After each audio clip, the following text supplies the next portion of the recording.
안녕하세요. 어니언입니다. 오늘은 곧 청약을 시작하는 세비캠의 기관 투자자 수요 예측 결과와 청약 정보를 알아보도록 하겠습니다. 먼저 기관 투자자 수요 예측 결과를 알아보도록 하겠습니다. 세비캠의 희망 공모가액 밴드는 25,000원에서 30,000원이었습니다. 하지만 오늘 발표된 수요 예측 결과를 통해 공모가는 희망 공모가액 밴드 상단보다 높은 35,000원으로 최종 확정되었습니다. 공모가가 16.67% 상향된 것입니다.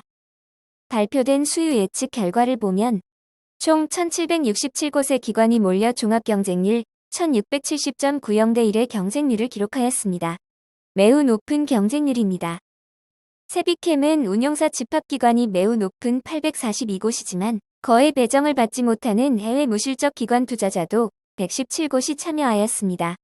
그럼에도 운용사 집합이 매우 많기에 적절한 분포라고 할 수 있습니다. 이어서 수요 예측 분포를 살펴보도록 하겠습니다. 기관 투자자들의 수요 예측은 공모가 상단보다 높은 밴드 상단 초과에 가장 많이 몰렸습니다. 상단 초과의 거의 대부분인 1,721건입니다. 하단 미만은 한 건도 없습니다. 수요 예측 분포를 건수 기준 그래프로 살펴보면 상단 초과에 가장 많은 98.51%, 상단이 1.49%로 모든 수요 예측이 상단과 상단 초과에 몰린 것을 확인할 수 있습니다. 하단과 하단 미만에 몰린 수요 예측은 아예 없는 완벽한 수요 예측 분포입니다. 추가로 공개한 세비캠의 수요 예측 분포를 보면 희망 공모가 밴드 상단보다 높은 35,000원 이상으로 참여한 건수도 91.06%라고 밝혔습니다. 이런 상황을 감안하면 수요 예측 결과로 공모가가 높아진 것은 어느 정도 이해를 할 수 있을 것 같습니다. 여기에 수요 예측에서 가장 중요한 의무 보유 확약을 살펴보면 의무 보유 확약을 신청한 기관이 652곳입니다. 건수 기준으로 의무 보유 확약은 36.90%이고 수량 기준으로는 비슷한 37.57%를 기록하였습니다. 매우 높은 의무 보유 확약 신청입니다. 세비캠의 의무 보유 확약은 수량 기준 2021년 평균 의무 보유 확약 신청인 16.34%보다 훨씬 높습니다. 올해 진행된 코스닥 수요 예측 결과와 비교해보면 포바이포 HPSP 성일하이텍 다음가는 네 번째로 높은 의무 보유 확약을 기록하였습니다. 의무 보유 확약을 기간별 그래프로 살펴보면 장기인 6개월이 9.38%, 3개월이 가장 많은 15.32%, 단기인 1개월이 12.24%, 15일 0.77%입니다. 장기인 6개월, 3개월 의무 보유 확약이 단기보다 더 많습니다. 질적 측면인 장기 신청 비율도 높은 편이기에 의무 보유 확약 신청은 양적, 질적으로 좋은 결과로 볼 수 있습니다. 수요 예측의 경쟁률과 의무 보유 확약 결과를 좌표로 나타내면 세비캠은 경쟁률이 높고 의무 보유도 높습니다. 세비캠처럼 수요 예측 경쟁률과 의무 보유 확약이 높았던 종목 중 아직 상장이 진행되지 않은 성일하이텍을 제외하고 현재까지 상장일 시초가가 공모가를 하회한 종목은 아직 없습니다. 지금까지 상황과 수요 예측 결과만 보면 매우 안전해 보입니다. 이어서 일정에 대해서 알아보도록 하겠습니다.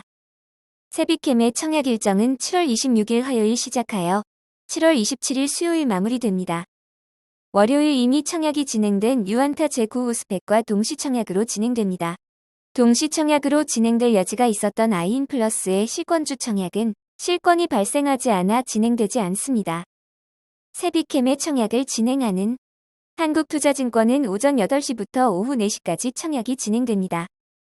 환불은 2일 뒤인 7월 27일 금요일이기에 환불금으로 금요일 청약이 마무리되는 HYTC의 청약이 가능합니다. 상장은 8월 4일 목요일로 예정되어 있습니다. 다만 예정이므로 청약기간 중에도 변경이 되는 경우도 있는 점 주의해야 합니다. 현재까지로는 유안타 제구 우스펙과 동시 상장으로 볼 수 있지만 큰 영향을 주지는 않을 것으로 보입니다. 이어서 청약 정보 및 청약 증권사에 대해서 알아보도록 하겠습니다. 이번 청약에서 우리사주조합의 0.7%의 주식이 배정되었습니다.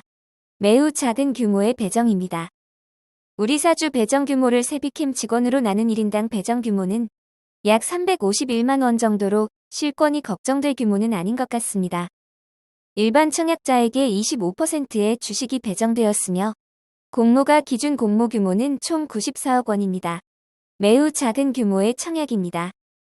일반 청약자 배정 주식수가 26만 7,500주이기에 균등 배정 주식수는 그 절반인 13만 3,750주가 됩니다. 예상 균등 배정 수량을 알아보도록 하겠습니다.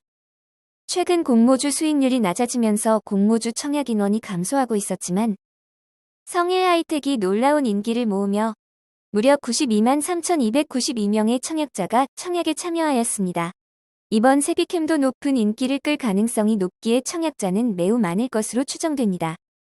적어도 최종 청약자가 13만 3,750명은 쉽게 넘을 것으로 보이기에 균등은 모두 추첨으로 일주를 받을 것으로 보입니다. 확률은 20%에서 40% 정도로 추정됩니다. 세비캠은 한국투자증권 단독으로 진행됩니다.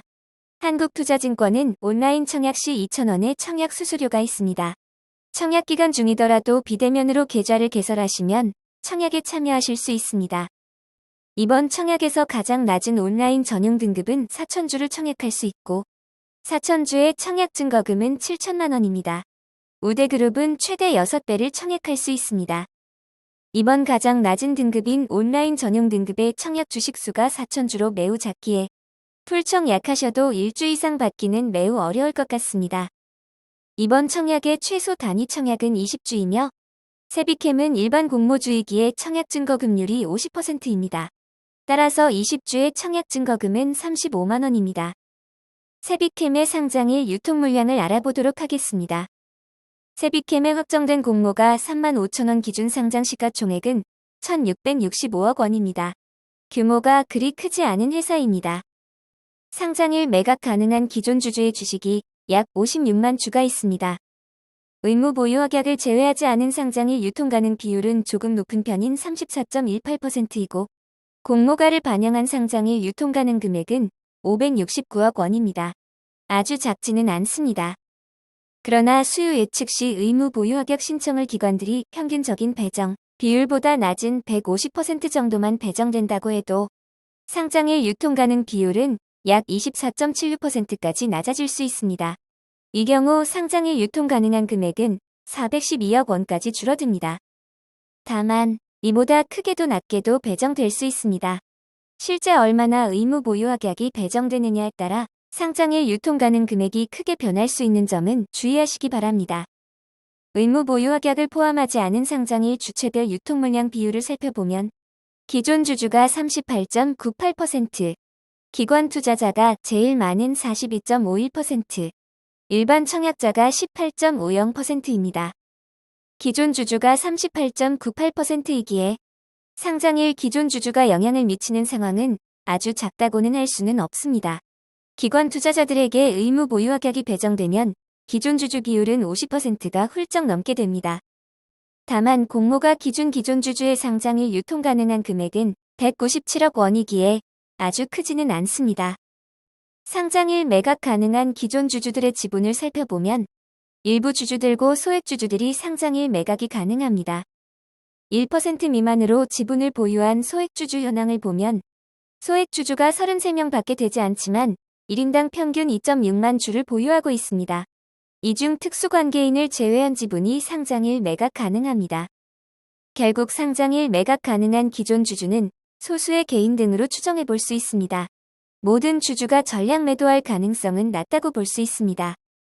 임직원에게 부여된 주식 매수 선택권이 있지만 2024년 3월 29일이 지나야 행사가 가능하므로 당분간 주식 매수 선택권은 없는 것과 다름이 없습니다. 이번 세비캠의 공모에서 기존 주주가 주식을 매각하는 구주 매출이 15.89%를 차지하고 있습니다. 구주 매출을 실시하는 대상은 박용진 최대 주주입니다. 최대 주주가 상장을 통해 자신의 지분을 매각하는 것은 매우 안 좋은 일입니다. 다만 구주 매출 후 최대 주주의 지분율은 낮아졌지만 관계자의 지분을 합치면 58.52%로 경영권에 문제가 생길 가능성은 낮습니다. 세비캠의 최대 주주는 이번 공모를 통해 59억 5천만 원의 구주 매출 대금을 얻게 됩니다. 2022년 코스닥 상장 종목의 의무 보유 확약 제외 전 유통 물량과 비교하면 스코넥보다 조금 많고 풍원정밀보다는 조금 적습니다. 의무 보유 확약 배정에 따라 줄어들 것을 감안하면 유통 물량은 아주 크지는 않습니다. 이제 세비캠의 사업 분야 및 회사에 대해서 자세히 알아보도록 하겠습니다. 세비캠의 품목별 매출을 살펴보면 폐전지 재활용과 폐산 재활용이 매출의 대부분을 차지하고 있습니다. 그중 2019년까지 비율이 높았던 폐산 재활용은 점점 줄어들고 폐전지 재활용은 크게 성장하고 있습니다. 최근에는 폐전지 재활용이 매출의 약 50%를 차지하고 있습니다. 얼핏 보면 얼마 전 청약을 진행한 성일하이텍과 같은 분야로 보이지만 전혀 다른 사업입니다.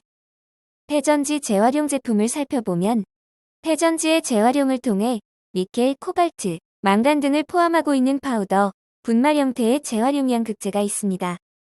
성일하이텍은 소비자가 사용한 폐배터리와 제조 과정에서 발생한 불량품 등을 모두 다루고 있지만 세비캠은 현재 제조사에서 제조 과정에서 발생한 공정 불량품을 수거하여 제품을 생산하고 있습니다.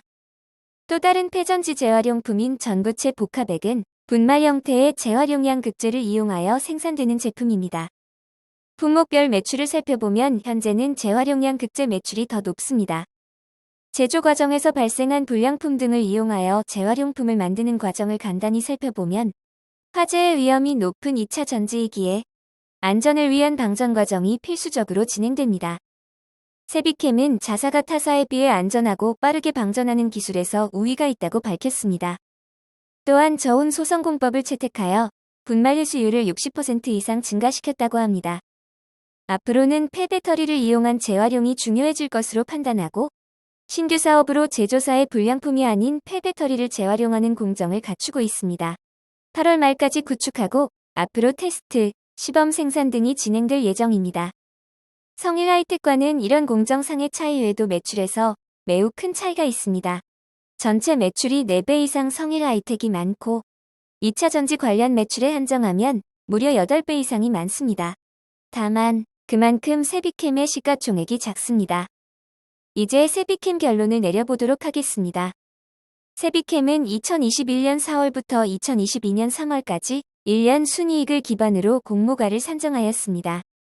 순이익의 기업가치를 구하기 위해 사용된 수익가치 퍼가 28.26배로 높은 편입니다. 비교 기업 중 퍼가 76.93으로 매우 높은 코스모신 소재가 포함되어 적용 퍼를 끌어올렸습니다. 다만 인선 ENT 코엔텍, Y엔텍 등은 2차 전지와 관련 없는 폐기물 처리 업체이기에 낮은 점을 감안할 때 아주 고평가로 평가하기는 어렵습니다. 세비캠은 수요 예측 결과가 매우 좋았고 업종도 2차 전지 재활용 관련으로 매우 좋습니다. 그러나 성일하이텍에는 손실을 제한할 수 있는 환매 청구권이 부여되어 있었으나 세비캠에는 환매 청구권이 부여되어 있지 않습니다. 다만 세비캠은 성일하이텍에 비하면 규모가 작고 유통 물량도 그리 크지 않습니다. 이번 청약을 단독 진행하는 한국투자증권의 온라인 전용 풀청약 단위가 4,000주로 매우 작습니다. 금액도 7천만 원으로 아주 크지 않기에 풀청약이 매우 많을 가능성이 높습니다. 이처럼 청약 한도가 낮은 청약일 경우 546입을 통해 최적의 주식수를 노리시는 분들은 4,000주 청약의 배정 단위를 반드시 확인하셔야 합니다. 경쟁률이 특히 4,000대 1을 넘을 경우 4,000주를 비례 경쟁률로 나눈 배정 주식수의 소수점 자릿수보다 높은 단위로 청약하는 것이 안전합니다. 경쟁률이 높아 비례도 1주 이상 받기 어려울 것 같습니다. 실시간 경쟁률 상황을 보시고 최대한 가성비 있는 청약을 권해드립니다. 균등과 비례 배정운이 함께하시길 기원합니다. 이 영상은 후원회원 여러분들의 후원과 슈퍼땡스, 댓글을 통한 따뜻한 격려를 통해 제작되었습니다. 항상 고맙습니다. 이 영상은 투자 권유가 아니며 투자는 오롯이 투자자의 판단으로 이루어져야 합니다. 항상 봐주셔서 고맙습니다.